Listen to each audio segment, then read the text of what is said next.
지난 14일 제2의 수요일을 시작으로 사순절이 시작되었습니다. 그러면서 우리는 예수님의 산상수훈 네 번째 복 있는 사람으로 의에 줄이고 목마른 자에 대해서 살펴보고 있습니다. 사실 사순절은 예수님이 이 땅에서의 죽음을 앞둔 시점에서 더욱 주님의 삶과 행적을 따라 받게 되는 교훈의 날들임을 생각할 때 산상수훈에서 그 의미와 밀접하게 연결되고 있음을 우리가 보게 됩니다. 우리는 단지 예수님의 고난만을 기억하고 슬퍼하는 것에 그치지 않아야 할 것은 주님의 죽으심과 고난이 결코 슬픈 일에 국한되지 않기 때문입니다. 그 하나님의 우리를 향하신 경륜으로 말미암아 우리가 살아난 것이고 또 그것으로 살아갈 것이기 때문입니다. 사순절을 지키며 우리가 기억하고 지켜야 할 것은 오늘 우리에게 주시는 산상수훈, 즉 예수님으로부터 직접 수여되는 이미 천국이라는 복받을 자들이 이 땅에서 어떤 율법적 기준으로 살아가야 하는지에 대한 이미 그 마음을 가지고 있고 또 그것을 실천하며 살아가야 할지를 교훈받는 성숙한 그리스도인으로 살아가기에 대한 말씀임을 알게 될 때 비로소 사순절의 바른 지킴은 가능해질 것입니다. 오늘은 특별히 제4복으로 의에 대한 교훈입니다. 의가 무슨 말인지를 지식백과 사전적 의미로 살펴보니 사회 통념상 옳은 일 또는 인간으로서 정도를 걷는 것, 윤리 도덕상의 올바른 행실이나 착함, 공정하고 참되며 경건하고 정직하다는 뜻으로서 죄와 관계없는 상태, 이것이 바로 의다 설명이 되어 있습니다. 우리는 그 어떤 단어보다도 이 의에 민감해야 하는 사람들입니다. 성경 곳곳에 하나님의 의에 의한 심판의 문제가 제기되고 있기에 하나님과의 연합을 최종의 목적으로 삼으며 살아야 할 그리스도인들에게는 정확한 해석과 실천이 중요합니다. 하나님께서 우리를 심판해야 할 그 근원이 죄 있는 인생들을 다 죽여야 할 문제 앞에 있기 때문에 하나님은 그 공의 앞에서 인생을 불쌍히 여기셔서 독생자 예수님을 우리에게 그리스도로 이 땅에 보내신 것 아닙니까? 그래서 더욱 우리는 이 의의 문제 앞에서 철저해야 하고 그럼에도 부족하고 실수하여 결국엔 예수 그리스도 안에서만 면죄받게 하시는 은혜를 구할 수밖에 없는 존재라는 것을 기억해야 할 것입니다. 그럼에도 우리는 성령님의 인도하심을 따라 주의 능력으로 경건을 훈련하고 말씀대로 살려는 처절한 힘씀과 애씀이 요구되는 것입니다. 다시 이야기하면 의는 하나님 앞에서 인간이 취하는 바른 태도, 하나님의 뜻에 합당한 복종을 바로 의라고 설명하고 있습니다. 우리는 우리를 이 땅에 보내신 하나님의 뜻이 있음을 알고 있습니다. 그래서 주님이 나를 향해 가지고 계신 뜻이 무엇인지 알아야 합니다. 알아야 하나님의 뜻대로 살아갈 것이 아니겠습니까? 단지 내가 이 땅에서 사는 날 동안 윤리적으로 도덕적으로 아무런 문제 없이 살아가는 것으로 의롭게 살아간다고 말할 수는 없습니다. 이 의는 바로 하나님 의로부터 나온 것이기 때문에 하나님과 관계없는 그 의는 단지 이 땅에서의 행실의 바름에 그치는 것입니다. 그를 완전한 의인이라고 말할 수 없는 것입니다. 왜냐하면 이 의인은 하나님을 믿느냐 안 믿느냐를 기준으로 하고 있기 때문인 것입니다. 말씀을 따라 사시는 분들 중에 어떤 이는 지금 현재 이곳에서 잘 살고 있음에도 하나님의 뜻은 다른 곳으로 떠나라고 명령을 받을 수 있습니다. 아브라함이 하란에서 잘 살고 있을 때에 하나님은 그곳을 떠나라고 하셨습니다. 단지 아브라함뿐이겠습니까? 많은 선교사님들이 또 말씀을 듣고 선교지로 떠나기도 하고, 모세도 그야말로 목자로서 나름대로 삶을 잘 살고 있는 그를 하루아침에 그것을 떠나서 바로에게 가라. 그래서 거기서 이스라엘 민족들을 이끌고 출애굽하라고 하시는 하나님의 명령을 받게 된 것입니다. 뿐만 아니라 쓸모없고 연약한 그러한 저에게도 주님은 제가 있던 곳에서 떠나라고 말씀하셨습니다. 어떤 이는 하나님의 명령으로 자신이 다니던 회사를 떠나 다른 일을 시작하기도 하십니다. 처음에는 아브라함이 갈 바를 알지 못하고 떠나간 것처럼 그들도 갈 바를 모르고 무엇을 할 바도 모른 채 그럼에도 저들은 하나님 앞에 순종으로 따라갔습니다. 중요한 것은 하나님의 뜻에 복종하는 것, 이것이 바로 의라고 규정하고 있는 것입니다. 그러므로 그것으로 하나님을 기쁘시게 해드리고 영광을 돌리는 믿는 자의 바른 행동이며 삶이 유일한 것입니다. 또한 하나님은 우리에게 의로운 사람이 되기를 원하십니다.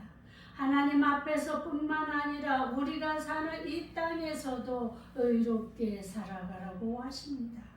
앞에서 살펴보았듯이 상식적이고 윤리적이며 도덕적으로 살아가야 할 뿐만 아니라 주변의 이웃에게 자비와 긍휼로 가난한 자와 연약한 자들을 돌보며 살아가기를 원하십니다. 정말 끈질기게 우리의 그 성경인 신구약을 통해서 요구하시는 것이 바로 이것 아니겠습니까? 정직하게 사업하고 공의로 나라를 다스리며 정의로 사회가 바로 세워지고, 그리고 이 땅에서 사는 우리에게 요구하시는 것, 바로 하나님의 말씀을 이 땅에서 실천하며 살아가는 것, 이것을 요구하고 계신 것입니다. 하나님이 그러할 때 우리를 통해 기쁨을 얻으신다고 말씀을 하십니다.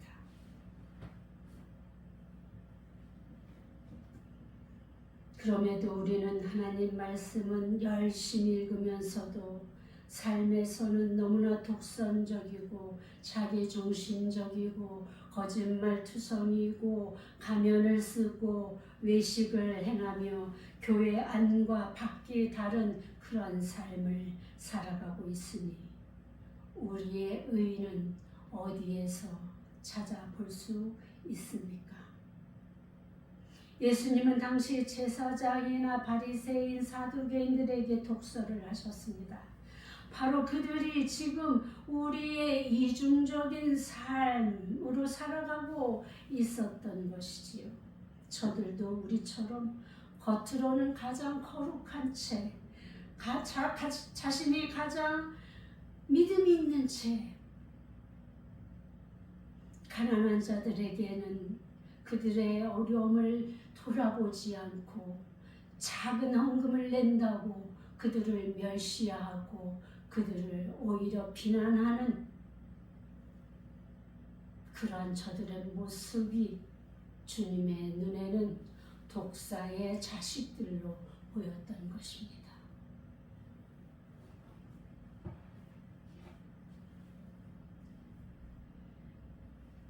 이혼 증서를 써주고 이혼하는 전통적 율례를 악용해서 음란죄를 범하는 저들에게 어떻게 해서라도 예수님의 흠을 잡아 죽이려 하는 저들에게 바로 주님은 엄청난 저주를 퍼부은 것입니다. 의인은 조상에게로부터 가르침을 받아 알고 있는 것이 아닙니다.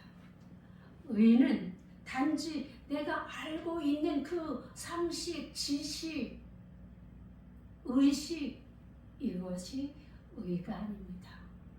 완전한 의인은 그렇게 알고 있는 하나님의 말씀과 조상들의 유전을 우리 삶에서 실천하는 것에 이르러야 진정한 의라는 것입니다.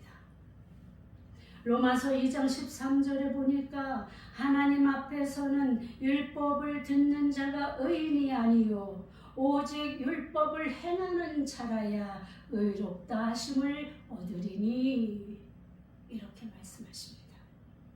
또한 신명기 6장 25절 우리가 그 명령하신 대로 이 모든 명령을 우리 하나님 여호와 앞에서 삼가 지키면 그것이 곧 우리의 의로움이니라 할지니라. 정말로 교회를 오래 다닌 사람들, 믿음 생활을 오래 했다고 하는 사람들, 그들이 알고 있는 그 지식은 대단합니다. 자신의 그 들보를 보기 전에 남의 눈에 티를 보기 위해서는 그 엄청난 지식을 아주 당당하게 쏟아 풀어놓습니다. 그러나 정작 자신은 그렇게 살고 있지 않습니다. 알고 있으면 그대로 행해야 된다는 것 아니겠습니까? 알면서 행하지 않는 것은 더욱 악한 것이라고 성경은 말하고 있습니다. 그래서 이전에 하나님을 복음을 알지 못하던, 전해 듣지 못한 그 사람들은 어떻게 하나님 심판하실 것이냐라는 문제 앞에서 그의 선함을 따라 행함을 따라 심판하신다고 말씀하셨습니다. 그러니까 우리가 알고 있는 이 선함, 이 하나님의 의, 하나님의 뜻, 그것이 중요한 것입니다. 그것을 내가 실천하는 것, 그것이 정말로 참된 의를 나타내 주는 것입니다. 그렇다면 오늘 예수님은 이렇게 알고 있는 알아진 조상 대대로 우리가 교육받아진 그 의를 어떻게 하라는 것입니까? 이 의를 이루기 위해서 줄이고 목마른 자와 같은 삶을 요구하십니다. 이 의라는 것은 우리가 사실 이 땅에서 실현시키기가 그렇게 만만한 것은 아닙니다. 쉬운 것이 아니에요. 이 의를 이루기 위해서는 내 안에서의 분별력과 절제력과 인내와 그리고 옳음에 대한 판단이 내 양심이 살아있어야 바로 의를 진정으로 알고 있는 것이에요.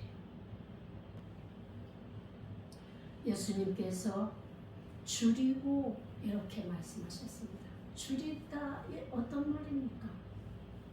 굶주리다 이런 말 아시지요? 배고파서 정말 먹을 것이 없어서 먹지 못해서 너무나 어려운 상태. 헬라어 원문에서 이 줄이다라는 이 말은 죽기 직전까지 있는 상태. 그런 상태를 이야기합니다. 어떤 것이든 배고픔뿐만 아니라 우리가 자유에 대해서 굶주렸다 이런 표현도 하지 않습니까? 우리가 옳음에 대해서 사회 정의를 위해서 굶주리는 자들, 바로 갈급한 심령을 가진 자를 말하고 있습니다. 그 갈급이 어느 정도인가 하면 바로 죽을 것 같은 그런 갈급한 상태에 있는 자를 줄이다 이렇게 이야기하죠. 뿐만 아니라 이 줄이다라는 이 말은 여러분들이 어느 정도 이해하실지 모르겠습니다. 정말 굶어 죽을 것 같은 그런 상태까지 도달해 보신 경험이 있으십니까? 우리는 아무도 없을 것입니다. 이해할 수 없을 것입니다. 우리는 단지 바빠서 먹을 시간을 놓쳐서 그리고 내가 먹고 싶지 않아서 밥을 굶는 경우는 있지만 먹을 것이 없어서 이렇게 죽을 것 같은 그 허기진 상태까지는 도달해 보지 않으셨을 것입니다. 또한 목마른 자는 탈수로 죽게 된 것을 우리는 생각해 보아야 할 것입니다. 우리 몸의 70%가 물로 되어 있다고 그러지 않습니까? 이 70%를 채워지지 않으면 사람은 탈수로 죽음에 나가게 됩니다.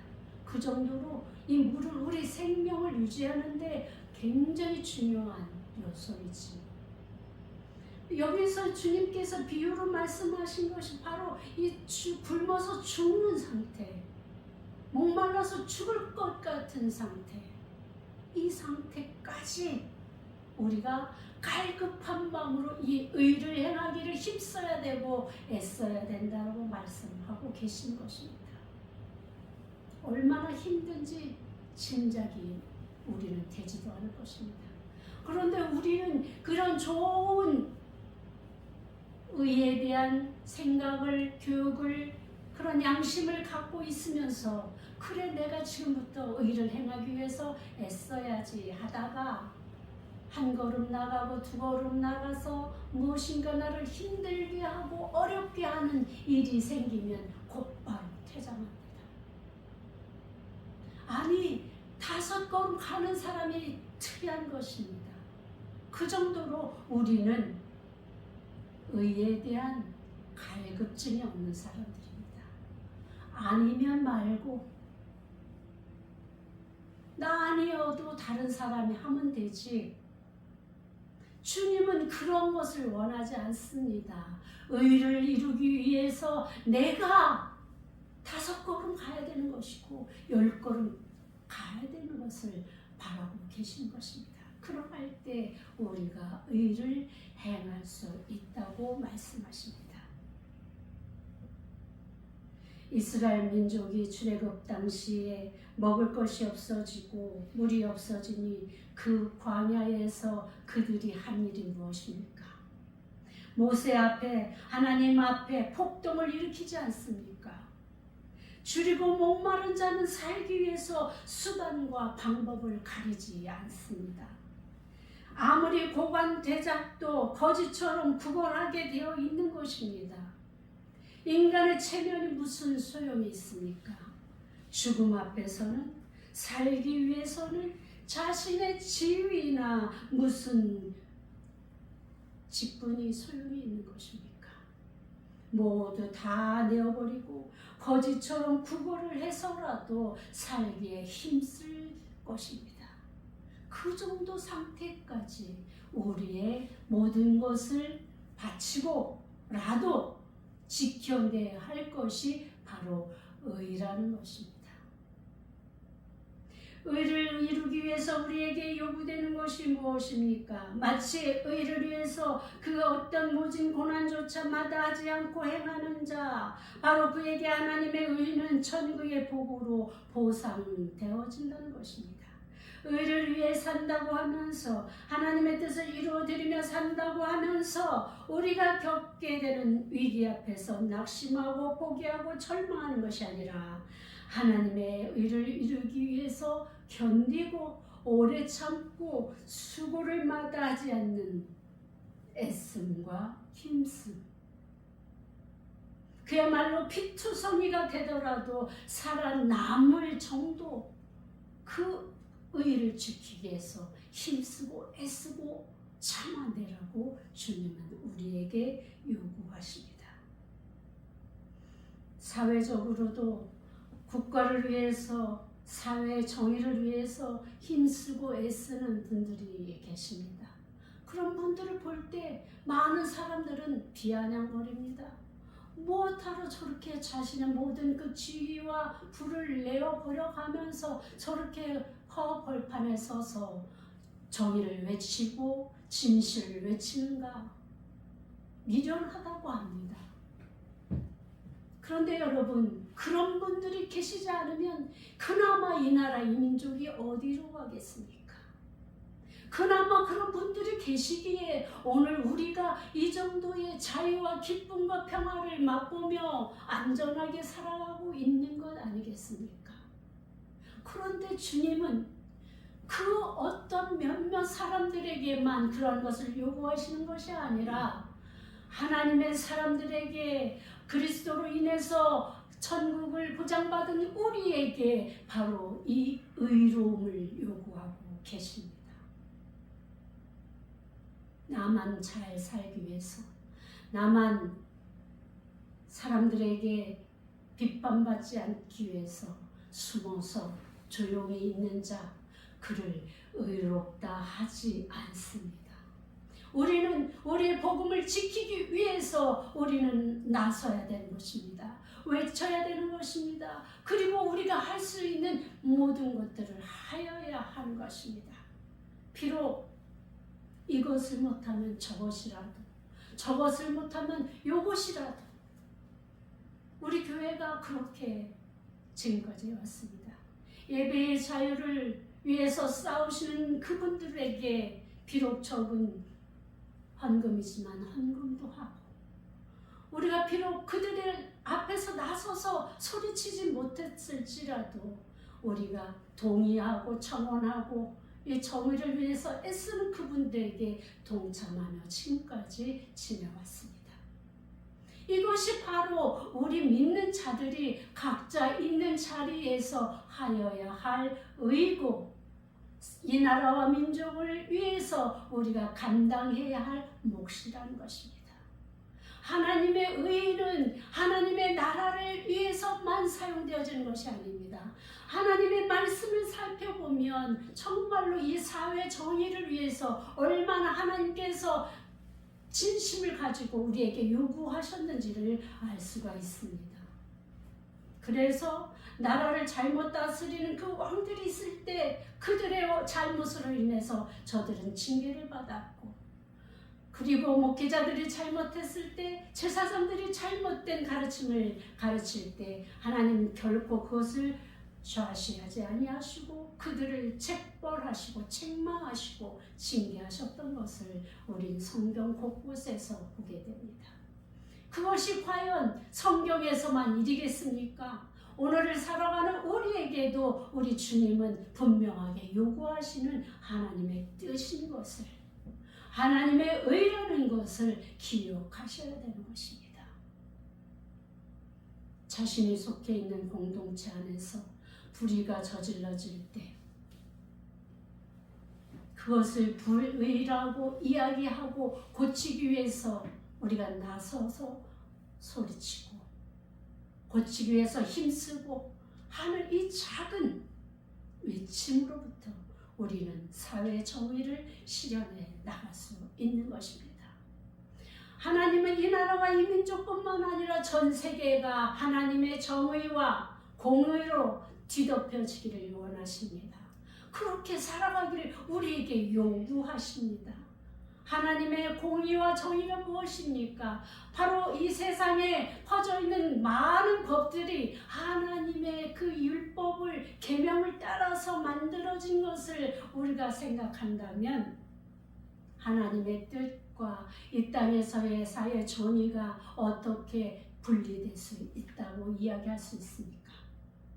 이것은 하나이어야 합니다. 하나님의 뜻은 이 땅에서의 정의와 공의가 하나가 되는 것입니다. 그래서 우리가 정말 하나님의 의를 이루는 삶을 살 때 될 때 죄가 떠나가게 되고 악이 물러가게 되고 그러므로 인해서 하나님의 나라가 이 땅에서 실현되어지는 그것을 우리 주님은 원하고 계시는 것입니다.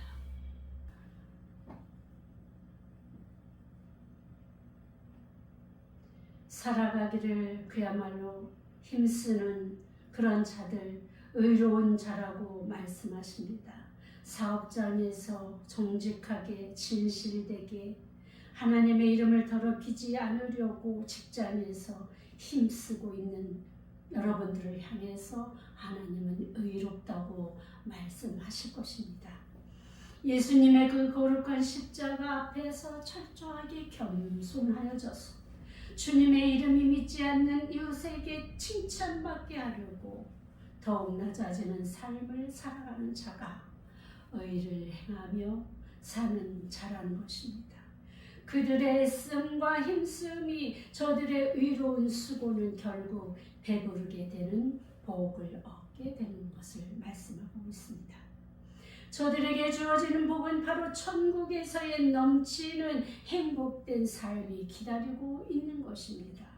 빈부의 차이가 없는 정의로운 세상에서 영원히 주림이 없는 영원한 목마름이 없는 주님이 주시는 그 생수로 말미암아 행복해지는 그 나라가 우리에게 준비되어 있는 것입니다. 뿐만 아니라 이 땅에서조차 하나님의 뜻을 따라 사는 사람들에게 약속하신 것이 있습니다. 무엇입니까? 마태복음 6장 33절 그런즉 너희는 먼저 그의 나라와 무엇을? 그의 의를 구하라. 그리하면 이 모든 것을 너희에게 더하시리라. 주님이 분명히 말씀하셨습니다. 그렇다면 우리는 어떻게 살아야 하겠습니까? 하나님은 하나님의 뜻을 쫓아 살아가려고 힘쓰는 자들에게 분명하게 하나님의 계획을 말씀하십니다. 기도 중에 혹은 말씀 중에 또한 찬송 중에 혹은 주변의 남들을 통해서라도 또는 그래도 알아듣지 못할 때는 자녀들을 통해서도 하나님은 말씀하십니다. 부모들은 아마도 그런 경험들이 있을 것입니다. 저희들이 젊은 시절에 교회 안에서 제가 지휘자로 있고 반주자가 있었는데 반주자가 어리고 저 역시 뭐 그때 20몇 살이었으니까 어렸죠. 그런데 이 반주자가 엄청나게 저를 속상하게 하는 일들이 많았습니다. 그래서 급기야 심지어 제가 지휘자를 내려놓겠다고 이야기하고 한동안 하지 않았습니다. 그런데 마음이 너무 괴로우면서도 그것을 제가 감당하기가 어려워서 제가 그래도 안 하고 있으니까 어려움이 생기는 거예요. 어떻게 할까 우리 두 부부가 막 고민하고 있는데 우리 아들이 그런 얘기를 하더라고요. 성가대 안 하니까 그렇지. 그 말을 저는 하나님의 말씀으로 받아들였습니다. 저희 아이가 어렸을 때잖아요. 그때가 몇 살 때였을까요? 한 너댓 살 됐을 거예요. 그런데 그런 이야기를 하더라고요. 자녀들을 통해서도 하나님은 말씀하십니다. 우리가 하나님의 뜻에 귀 기울이려고 애쓰고 정말 주님 말씀, 주님의 음성을 듣기 위해서 하나님을 향해서 우리가 초점을 맞추고 살아가게 되면 하나님은 어떤 방법을 통해서도 하나님의 계획을, 하나님의 뜻을 우리에게 말씀해 주십니다. 그렇게 해서 우리 하나님의 뜻대로 살아가는 자들에게 하나님은 약속하십니다. 하늘의 신령한 복과 땅에 기름진 것으로 너희에게 더해 주시겠다라고 말씀하고 계신 것입니다. 그렇다면 우리는 어떻게 살아야 되겠습니까? 그냥 정말로 마냥 하나님만 바라보고 하나님의 뜻에 집중하고 그리고 하나님이 말씀하시면 곧장 그 일이 내게 정말 어려운 일일지라도 내가 감당하기 싫은 것일지라도 예, 아멘으로 화답하고 나가는 자들에게는 이 은혜를 맛보게 될 것입니다. 저는 그렇습니다. 그런 기도 중에 하나님 말씀을 주시면 반복해서 확인하는 절차를 밟습니다. 3번 확인합니다. 그래서 똑같은 그런 응답을 주실 때 그것을 실천합니다. 그렇기 때문에 지금까지 주님이 주신 그 뜻을 따라 살아가려고 애쓰고 또한 그것을 통해서 기쁨을 누리고 살아가고 있습니다. 여러분들에게도 나름대로의 어떤 확인하는 방법이 있을 것입니다. 한번 내가 들었다고, 한번 깨달아졌다고 이것으로 그치지 말고 반복해서 확인하시고 그리고 진정 하나님의 음성인지 확인될 때 그때 주저없이 주님의 음성이 아멘으로 화답하며 나아가시기 바랍니다.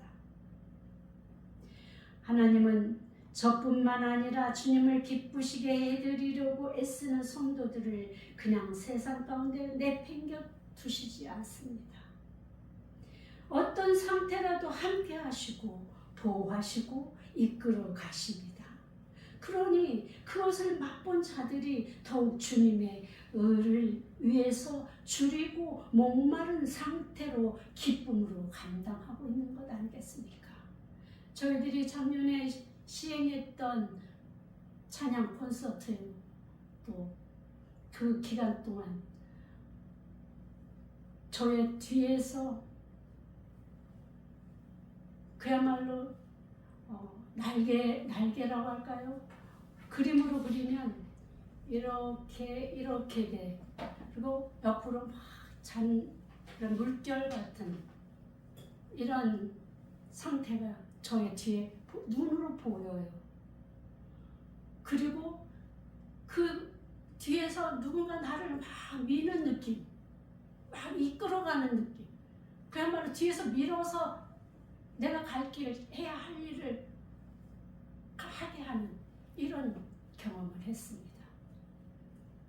우리가 그때 제가 생각한 것이 이게 생명싸개라는 것인가? 이런 생각이 들었습니다. 전혀 생각지도 않고 이전에는 제가 여러 체험을 해봤지만 이런 체험은 처음이었습니다. 그런 체험이 되어질 때 우리가 정말 이것이 진정 하나님이 기뻐하시는 일이시구나. 하나님이 정말 원하시는 것이구나. 내가 잘하고 있구나. 이것을 깨닫게 되는 것이죠. 이런 경험들을 여러분들도 체험하며 살아가게 되시를 바랍니다.